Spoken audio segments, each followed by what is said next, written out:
You know what I really miss though? I really miss the Freljord Thresh deck. I really want to play that deck, man. I really want to optimize this, like Thresh Tryndamere. Yeah, let's do this. So, big questions here. And I'm gonna ask you guys now, and then I'm gonna ask you guys after we play the deck a little bit. Okay? Question number 1.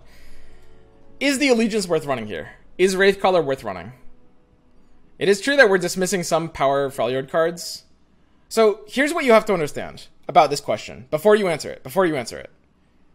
If we are out of Allegiance, the deck becomes fundamentally very different.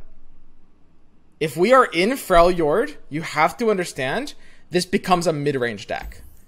Because you are playing for Tavern Keeper value, you will be playing probably cards like Avaros and Trapper. You will be playing, most importantly, Fury of the North, and probably like 1 or 2 Hearth cards for sure. It's a mid-range deck at that point. If it's in Shadow Isles, deep in Shadow Isles, with Mist Wraiths, or Wraithcallers, maybe not Mist Wraiths, then we're on like Ledros, Ruination, Atrocity, Vengeance. So don't just think about it in terms of the value of individual cards. It would be a pretty completely different deck. We would be able to run some power cards, some neat ones. Sentry's nice. I don't think I would even run Omen Hawk in that deck if I could. It's a little awkward with, like, you know, yoinks, but even outside of that, it's like somewhat replaceable. I don't think it's great. Still no. Mid-range seems more fun. Really? I don't know about that. And one last thing I will say is that the idea of Thresh Tryndamere does more naturally suit a mid-range game plan than a control game plan. You're dismissing Cursed Keeper? Yeah, Keeper could be alright. Okay, do I keep Tavern Keeper? I think I do. That looks good. I prefer non-allegiance. It's close, it's close. Trapper feels kind of bad against Yoink too. Really? I guess the timing of it is often awkward. Yeah, that's true. That's well enough. Be nothing left when I'm done. I agree with that. That's a good point. Yeah, this Freljord region's kind of poo-poo, huh? Got a surprise for him.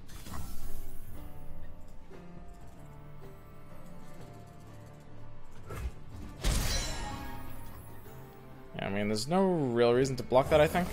Shouldn't be, anyway. Share down 1 Mist Wraith and 1 Ledros.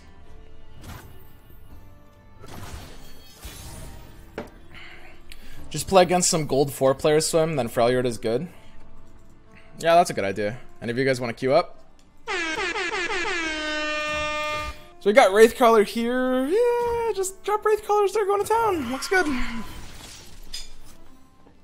Toss is very bad in this deck. So the toss doesn't impact anything at all here. That's a very, very important thing to understand, that toss doesn't swing probabilities. Wow. Wow. What is this? I mean, I would actually be more than happy to pass and burn his mana here. I do not think there's a significant pressure on me. I want to save deaths for after the Thresh. He is almost certainly on an option here. That's totally fine. He's the one who has the pressure here, I think. Like, he didn't have the Gangplank trigger. I guess I should have seen that coming. Okay. I wonder if I'm in any way concerned about that. I didn't realize it was that kind of deck. I mean, it doesn't change my decision, but it's pretty funny. Listen, man, I'm a fan. Kind of looks like a dick swing here.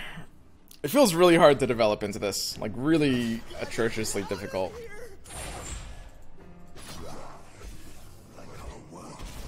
Okay, this is a lot of damage, guy. And this is also part of the reason we let the damage through before. Which is, we knew we were going to lifesteal up to 20 anyway. So, yeah, with tossing, you're not changing probabilities.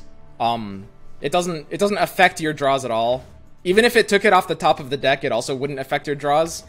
In fact, it would make them better if it took it off the top of your deck, because you'd have higher champion odds. Unless you're going down to 0 cards, tossing isn't a downside. I guess it gives your opponent some extremely minor hand information in ridiculously specific scenarios. That's kind of the one thing it could maybe do. I mean, I guess this is a bad matchup for Thresh. I mean, Thresh is gonna have a hard time doing anything at all here.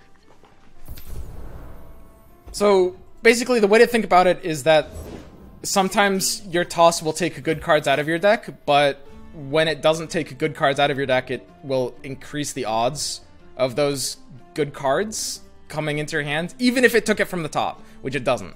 But it wouldn't matter either way. Yeah, I mean, I could just Kindly Tavern Keeper here. I don't know. There's a chance I need to use that on my face, funnily enough. So, like, think about it, you know, like, if you're in a survival situation, like, you know, you go camping and there's, like, an avalanche and there's, like, 4 of you, and you're, like, starving, you know, you're all about to die, so you need to eat someone. You draw straws to decide who to eat. And whoever picks the order of picking the straws doesn't change the odds. It doesn't change it whether you draw the first straw or draw the last straw. You still have like the 1 in 4 chance of drawing the short straw and getting eaten, right? And it's kind of the same with tossing. Like it doesn't end up affecting the probabilities. I think we lost. This is bad.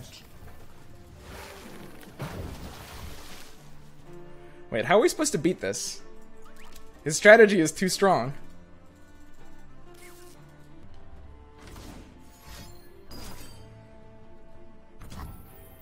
Monka? Dude! Not like this. Come on, man.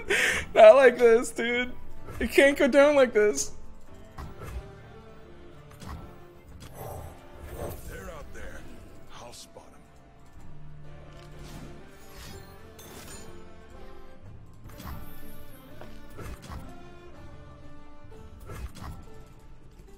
Nice hand, guy.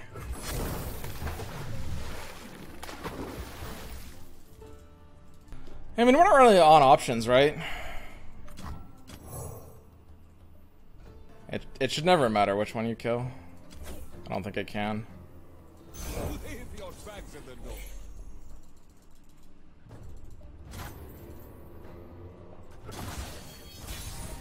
I mean, you just have to hope he doesn't have, like, the triple warning shot hand, basically. Safeguard our homes. That's it. Oh, I didn't equip emotes for this deck. God, I'm such a bad emote player, dude. I always forget to equip my emotes. Ow.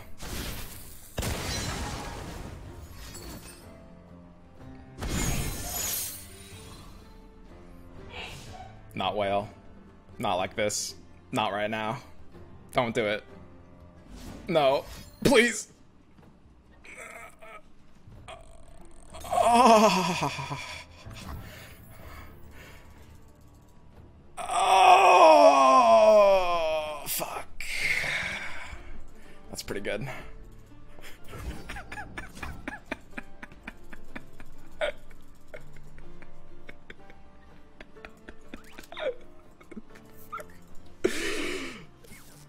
Yeah, we're not really good here. I mean, you can deal a little bit of damage, but it's never going to be worth it. You're always just, at best odds, to just Tryndamere.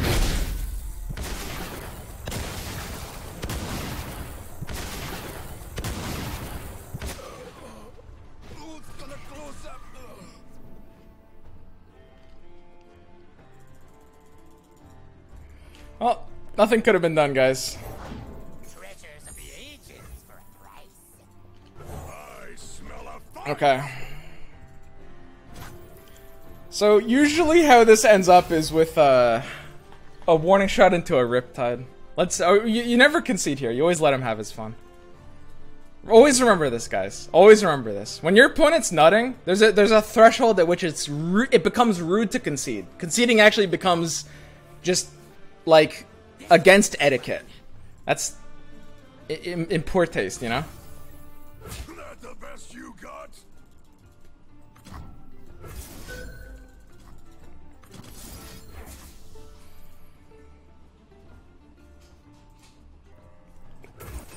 Yeah, I can try this.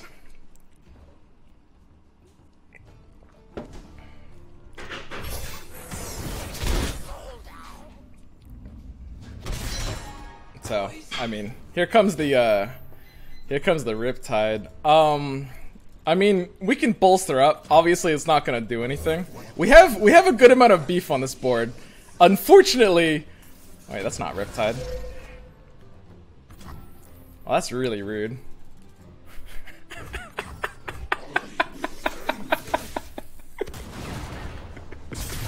That's a really funny deck when it draws like that. It's like we played some Unyielding Kegs. It's really hilarious when you draw like the double more powder kind of hands. But it's like it's such a slog to get there. I love that deck though.